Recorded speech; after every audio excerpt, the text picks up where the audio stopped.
We think that large family gatherings, increased use of alcohol, but also financial pressures that are often associated with these holidays really do undermine a lot of the work that's being done to increase women and children's safety. We know that there is quite a bit being done in this space. There is the federal response, the National Plan to End Violence Against Women and Children 2022 to 2023. The states and territories are doing their own thing as well. But what is specifically being done to address the problems at these peak times? Yeah, so as you've mentioned, Victoria Police put out a statement earlier in the week in the lead up to the long weekend, warning the community that we are likely to see a rise in incidents of violence over this time and really urging everyone to look out for each other, to look out for your family and friends who may be at risk. And other states and territories have similarly taken action. We also know that on the front line, services gear up over this period and in the days following, expecting an increased number of calls. How do you think, Kate, community can play a part in keeping each other safe? You mentioned family members there looking out for one another, but what about the broader community?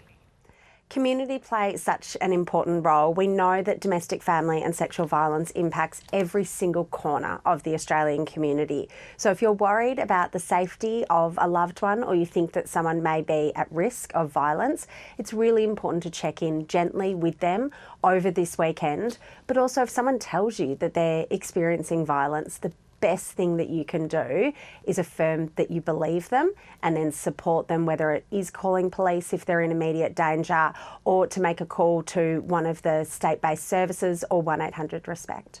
We know that we are in the middle of an election campaign. In fact, exactly at the halfway point. You recently wrote in the Canberra Times, Kate, that as we head into a federal election, there is no national crisis more urgent or more ignored than the epidemic of family violence. What are you seeing from both the major parties to address this, and what do you want to see?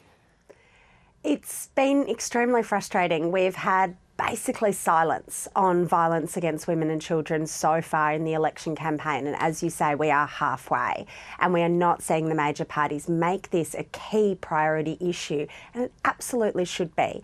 In Australia, in this week alone, there have been 4 women killed, allegedly by male violence. This is a national crisis and Australians want to hear from the major parties, from a future leader, as to what they will do over the next term of government to improve the safety of women and children in this country.